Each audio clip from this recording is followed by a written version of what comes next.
a promoção da educação para a sustentabilidade e certamente com a intervenção do Sr. Ministro nós ficaremos mais habilitados para conhecer aquilo que o Governo português vai desenvolver nesta matéria, para além de tudo aquilo que o Sr. Ministro nos quiser dizer.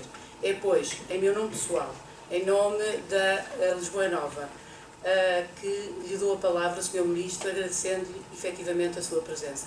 Tem a palavra. Muito obrigada por estar connosco.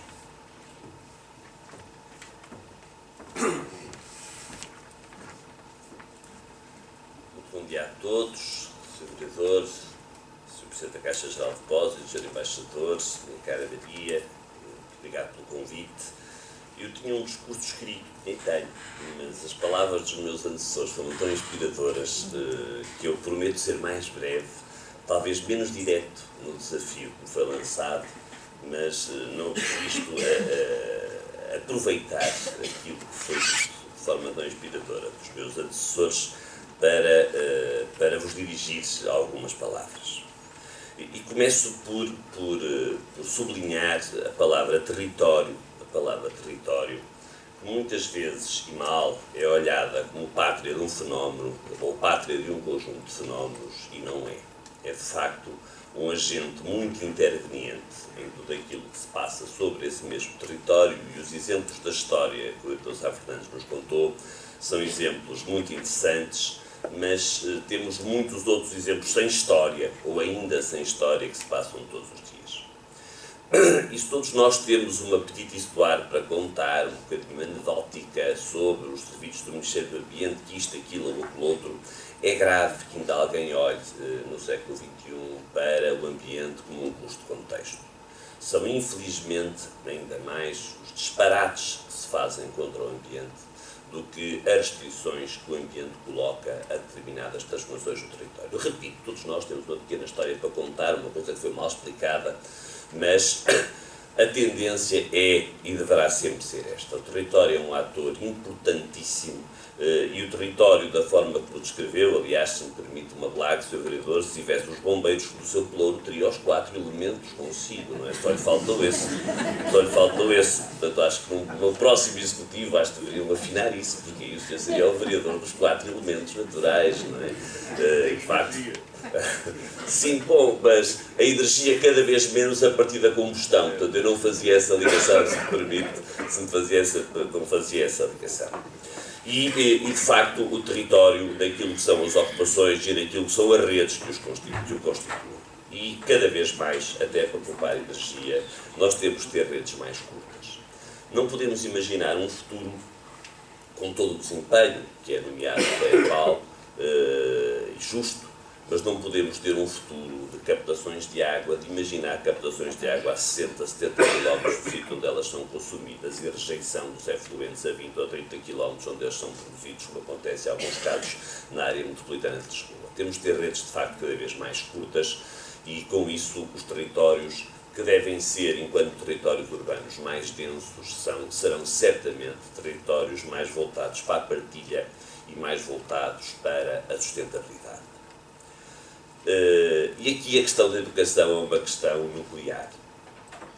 Eu sou do tempo em que, quando andava na escola e no liceu, se passou da ideia da biologia para a ideia do meio, ensinar o meio.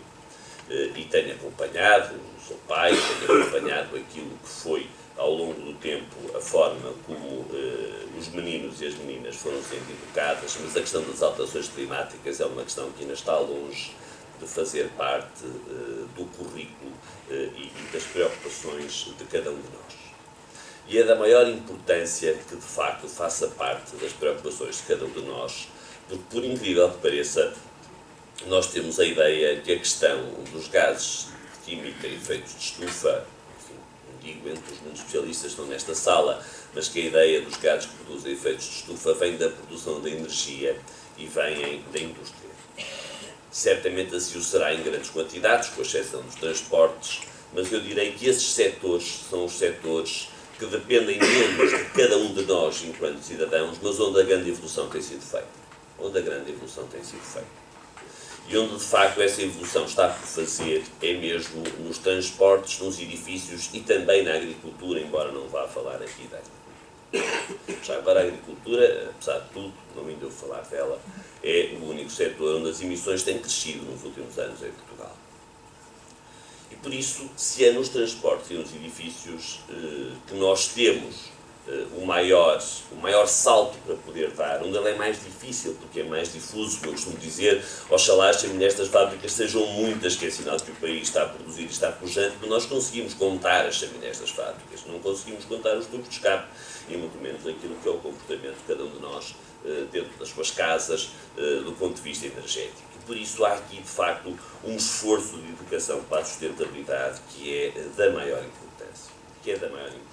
Afinal, somos sujeitos importantíssimos naquilo que pode ser a correção das alterações climáticas com que já hoje vivemos e do qual já hoje sofremos consequências, mas queremos certamente mitigar no futuro próximo. E aqui eu acho que o papel da educação para a sustentabilidade é nuclear. E, voltando a algumas das palavras do Sr. Vereador, tem ele toda a razão quando refere que os transportes, não sendo geridos pelo município, e falo essencialmente dos transportes coletivos rodoviários, se cria aqui uma disfunção que ninguém entende. Por isso, o Governo está fortemente empenhado a que, ao longo deste ano, não estou a dar nenhuma novidade, isto já foi tornado público, a Carris seja da Câmara Municipal de Lisboa, do Porto da STCP, seja gerida pelo conjunto de autarquias, porque aqui a STCP é menos do Porto do que a Carris é de Lisboa, passa por 6 autarquias diferentes, seja também gerida a partir dos municípios.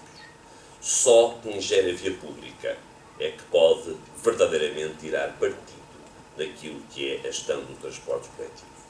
E se sim queremos fazer um esforço muito grande no domínio da mobilidade elétrica, temos absoluta consciência que os grandes ganhos ambientais virão da aposta na mobilidade suave e essencialmente da utilização do transporte coletivo. Até porque a mobilidade elétrica durante os próximos anos ainda será uma coisa cara, do ponto de vista de quem compra, estará longe de poder ser completamente democrática, no sentido de poder ser acessível por todos. Queremos acreditar que num futuro não muito distante essa situação se inverterá, mas a nossa aposta deve ser mesmo no transporte coletivo, em ter uma bilhética que não pode ser do século XX no século XXI, em termos uma integração de redes e uma flexibilidade de gestão da própria oferta que, sem confundir os utilizadores, só pode ser conseguida a partir da própria autarquia. E, por fim, Paris. E aproveito na presença do Sr. Embaixador para o cumprimentar a ele e a toda a diplomacia francesa.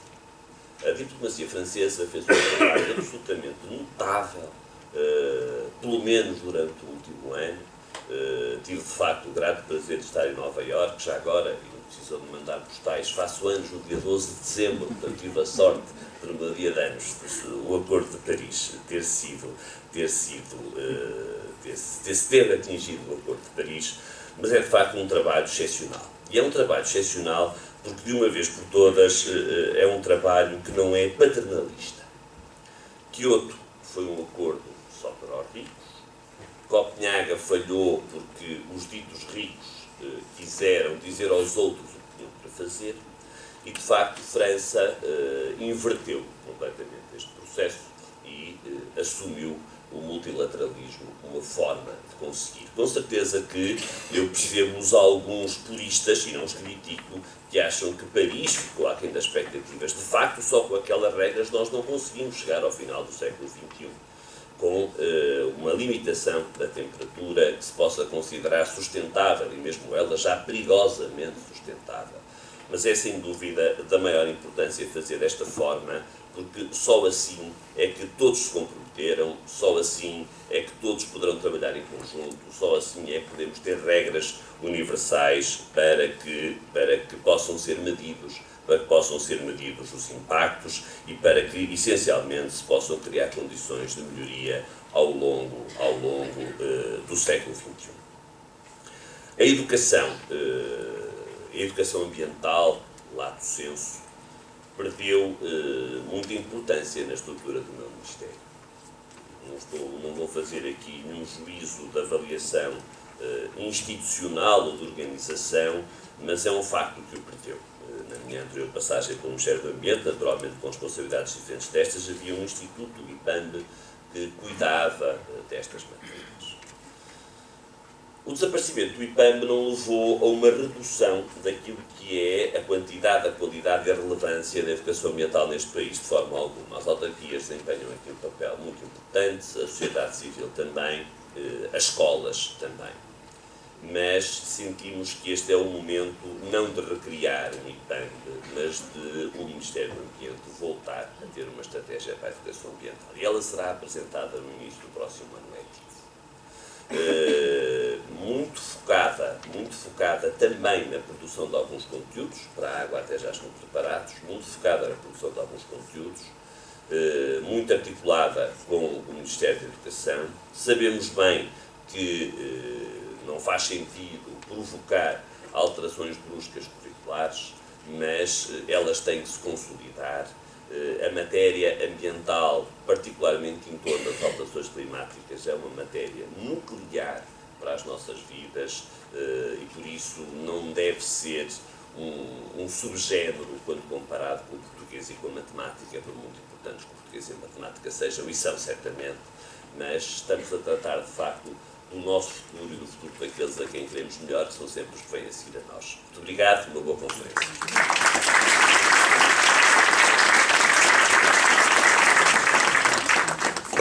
Muito obrigada. Nós damos por encerrada esta sessão de abertura, agradecendo aos representantes das entidades oficiais. Tivemos boas notícias.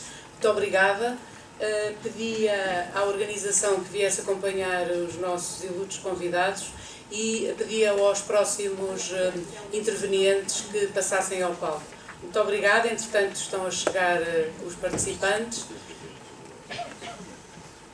Agradeço que o primeiro painel, se não se importa, suba.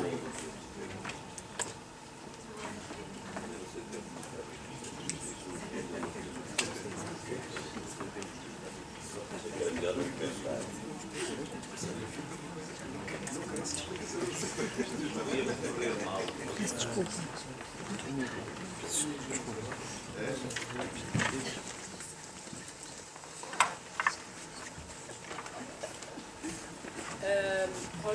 Roland?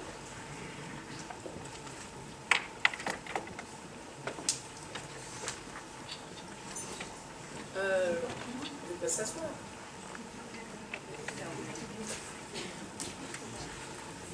Entretanto, estão a chegar.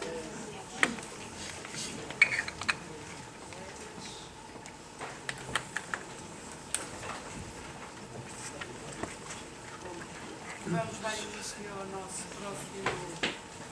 painel, ao primeiro painel. Efetivamente, nós estamos neste momento já com algum atraso, mas vamos suprir, portanto, essa dificuldade. E vou começar a dar de imediato a palavra, dizendo-vos 2 ou 3 aspectos que estão nas pastas. Nós tínhamos e temos a prática normal da Lisboa Nova para poder avaliar o trabalho que vamos realizando ao longo das nossas conferências e das diversas atividades, um inquérito sobre, portanto, a iniciativa. Agradecíamos que no final fizessem o favor de o preencher, porque é sempre muito útil para rearrumar e para corresponder, portanto, às preocupações, aos interesses, às críticas, às propostas e para fazermos reverter na nossa atividade cotidiana de missão da Agência de Energia e Ambiente de Lisboa.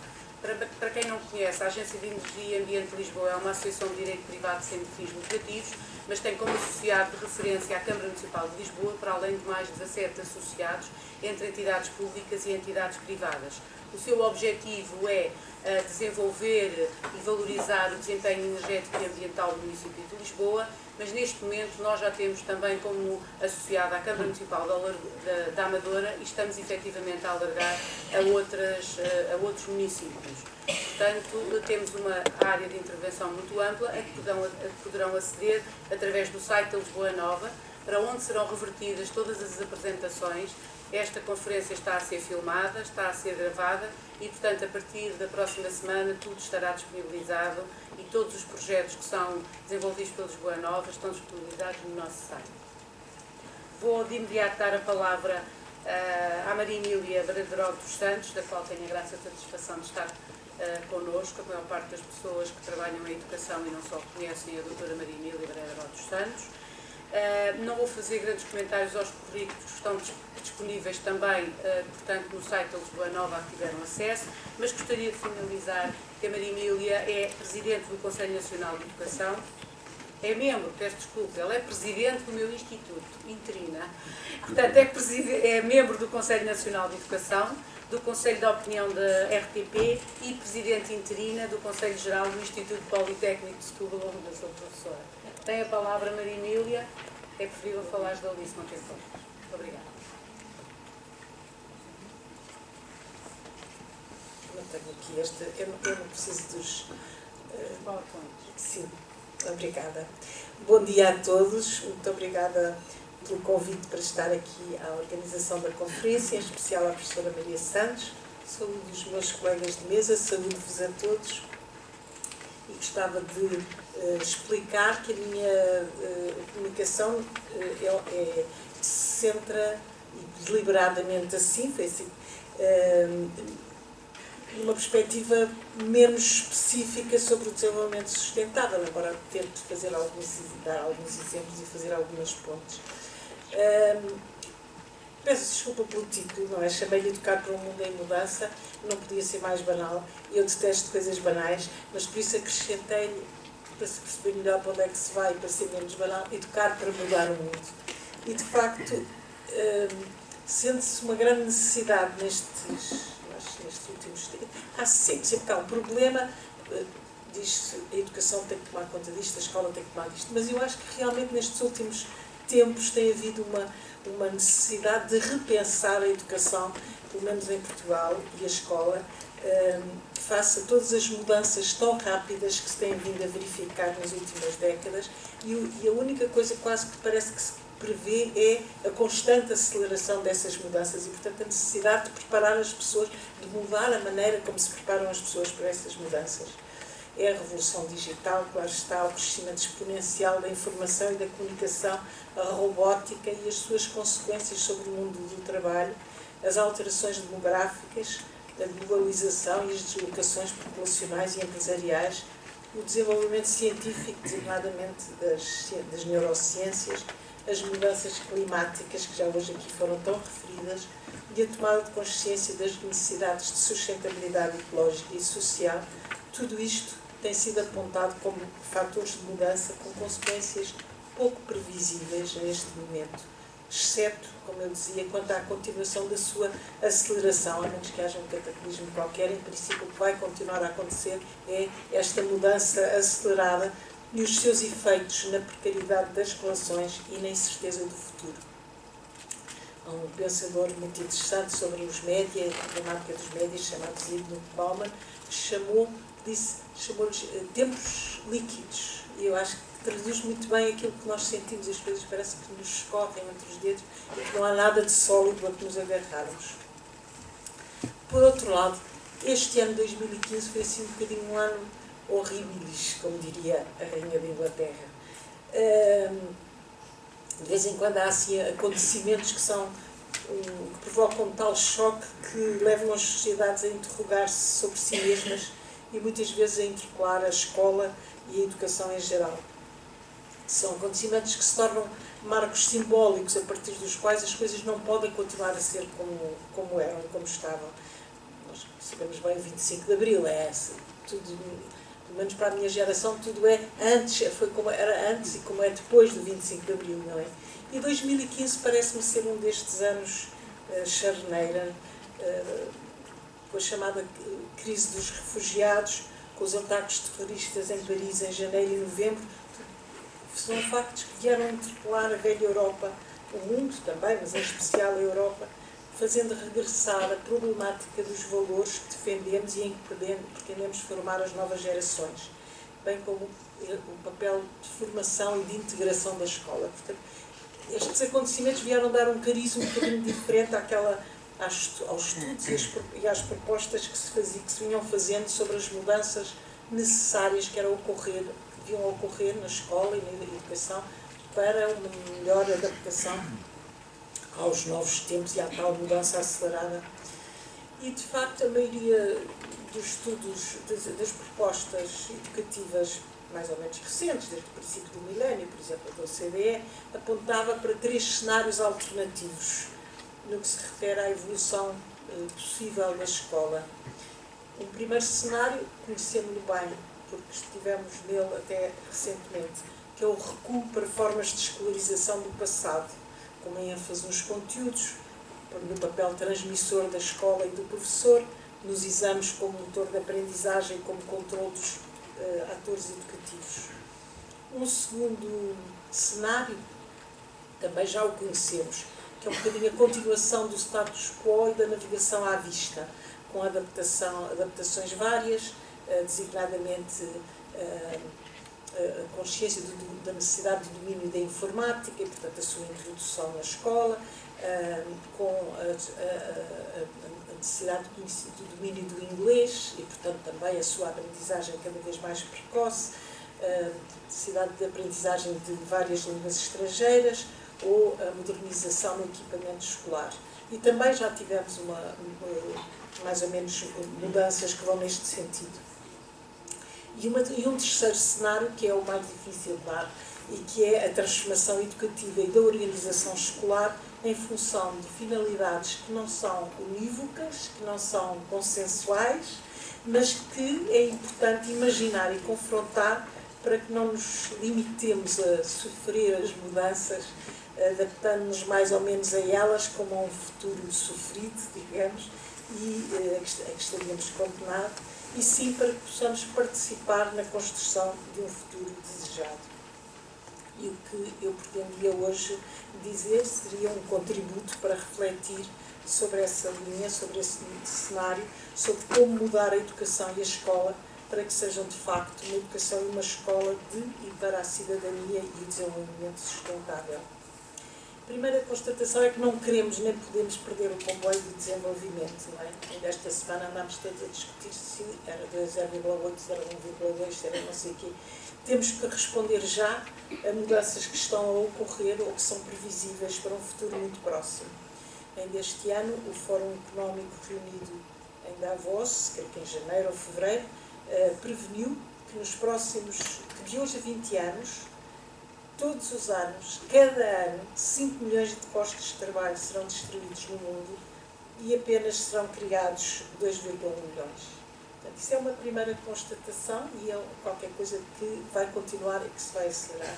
E esta destruição de postos de trabalho ocorrerá e ocorre já debaixo dos nossos olhos, não apenas no setor secundário, mas também no terciário. Todos sabemos que ainda não sei fazer, mas a maior parte das pessoas vai à internet para marcar a sua viagem, já não recorre a agências de viagens, os bancos já não querem ajudar, tem que ser as próprias pessoas a fazerem todos os processos, desde isso até ao pesar a comida no supermercado e pagá-la nós próprios pelo cartão. Estão a desaparecer uma série de postos de trabalho que já não são só, portanto, do secundário, que são do terciário, e que isto tem que ter enormes repercussões na organização do trabalho, na distribuição do tempo de trabalho, que é uma coisa que não vejo muito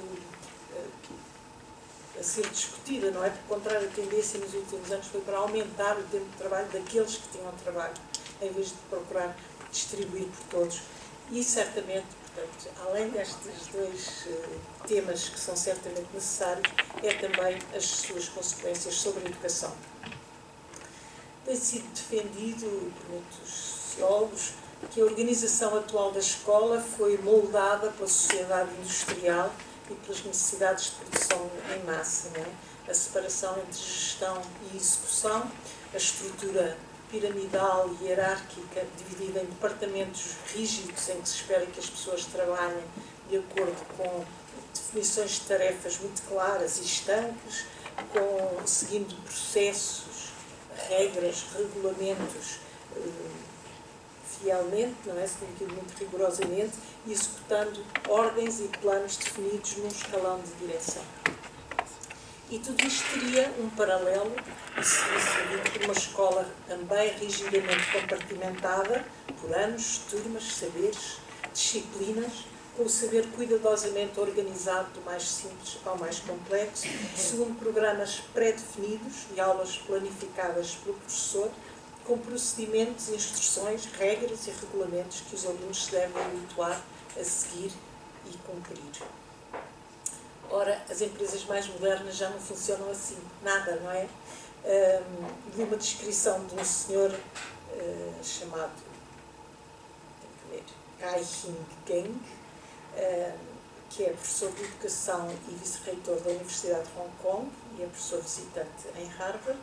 E ele, por exemplo, mostra como numa unidade de trabalho pós-industrial, como lhe chama, e que quer esta seja uma pequena empresa, como agora se multiplicam muito, quer seja uma grande empresa que se começam a dividir também assim em mini unidades de trabalho, o trabalho está organizado em equipas de projeto ou em grupos de produção, que são pequenas unidades muito flexíveis, capazes de produzirem cada vez mais produtos personalizados e feitos à medida dos clientes.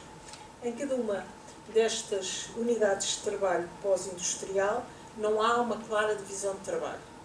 Todos os elementos, elas são uma espécie de unidades centradas no cliente, chamam-lhe assim, que lhe fornecem soluções totais. Portanto, não vai a fazer isto aqui, depois isto aqui, depois isto ali. Não. É uma unidade que fornece a resposta a uma encomenda do cliente. Mudam, essas unidades são efêmeras, não existem para sempre, não é como departamentos de uma instituição, não é? Elas são efêmeras, mudam conforme os clientes, conforme as tarefas, conforme os objetivos e os métodos.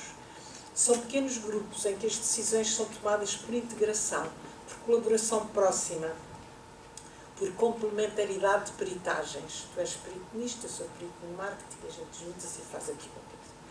Há poucas regras e regulamentos. Os processos são mutáveis, consoante as tarefas. Os trabalhadores que executam são os mesmos que definem os objetivos, que delineiam os produtos, que estabelecem a calendarização, que planificam o trabalho e que avaliam os resultados. Necessitam, portanto, de competências muito diferentes das dos trabalhadores da era industrial. Precisam de ser capazes de trabalhar em grupo, claro, de ter grandes capacidades de comunicação, de ser capazes de definir objetivos, estabelecer uma planificação, terem autodisciplina, assumirem responsabilidades pelos resultados. Têm que ser criativos, inovadores e com capacidade para resolverem problemas. Tudo isto implica, como é óbvio, uma grande transformação na escola, na educação. Mas se quisermos ir mais longe, ver mais longe e não apenas adaptar a escola às necessidades do desenvolvimento económico, mas também de desenvolvimento ecológico e social, sustentável, de uma sociedade que se deseja mais igualitária, mais justa e inclusiva, e temos que chamar a atenção para que, de facto, a tendência que se tem verificado com estas alterações no trabalho não tem sido nesse sentido, pelo contrário, tem-se vindo a agravar as desigualdades, portanto tem que haver um esforço equilibrado para contrariar essa tendência. Se queremos trabalhar, portanto, para um empoderamento, é uma palavra muito feia, mas que traduz o empowerment, não é? De cada um como cidadão e como capitão do seu destino, digamos, então temos que repensar a educação e a escola como motores e não apenas como reatores da mudança. E eu, devo estar numa crise espiritual, resolvi estabelecer 10 mandamentos para uma escola que mude o mundo. Vocês aí no vosso texto chamam-lhe 10 desafios e eu fiquei um bocado embaraçada com este meu.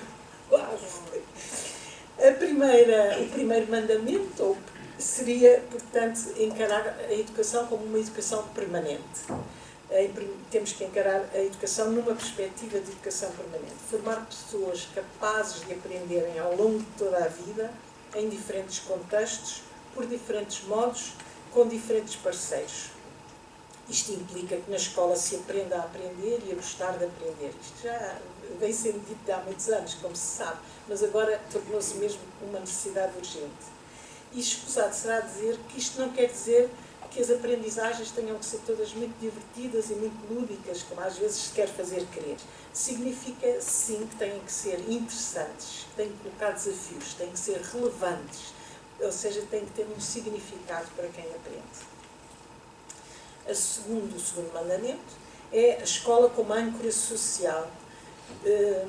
A rede do sistema escolar cobre o território nacional, chega a todas as crianças e, por ela, às suas famílias. Ainda há bocado falavam aqui no trabalho que foi desenvolvido na educação ambiental, pelo IPAM, há muitos anos, que é considerado